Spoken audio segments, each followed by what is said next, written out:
Hi, I'm John Jemison. I'm an extension professor at the University of Maine. And I've been interested in working in the area where our agricultural programming and our food and nutrition program overlap. And I've been interested in that because I see there's a real connection between how we grow our food, what people eat, and long-term public health. And I think we have a real need to improve this. Every year, the number of people seen to be overweight or obese increases. And parallel to that, the number of people being diagnosed with diabetes is increasing. So there are a lot of reasons why we have this problem today. Many people think it's the lack of exercise. Many people think it's because we eat too much fast food. But the reality is, when we do eat out more often, we do lose control over portion size. We lose control over what goes into the food.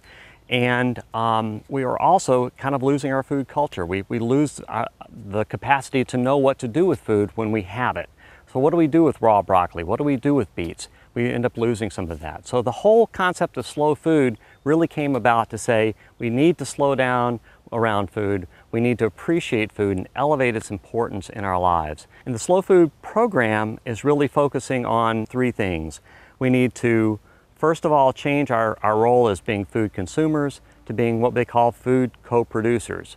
So when we go out and we buy food from our local farmers, we're completing the loop and we're helping them be successful, and we come home with quality food and food that we need to do something with. The second thing that slow food is really trying to do is to have us eat food that is good, clean, and just. So by good food, it's food that's healthy for us.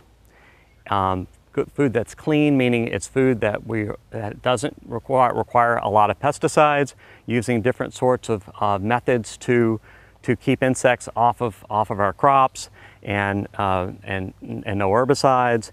And then the third piece is food that is just. We want our farms and our farm families to have a nice lifestyle, and so we need to be able to pay a little more for our food so that we can ensure that happens. And then the last thing that slow food's really trying to do is build community around food and get people to want to sit around a table as families, as with friends, and really enjoy the good aspects of food.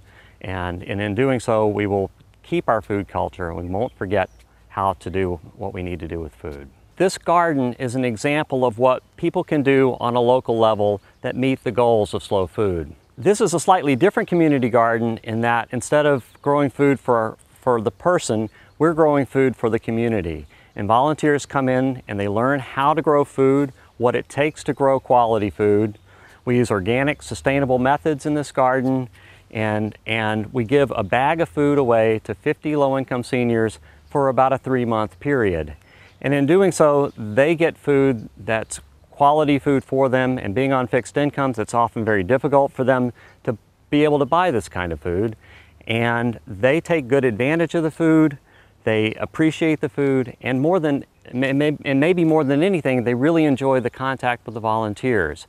And so in doing that, we are really trying to meet the goals of slow food and elevate the importance of food and build community around food. I think telling people that they have to eat differently or telling people that they have to exercise is not really going to change people's opinion about this problem.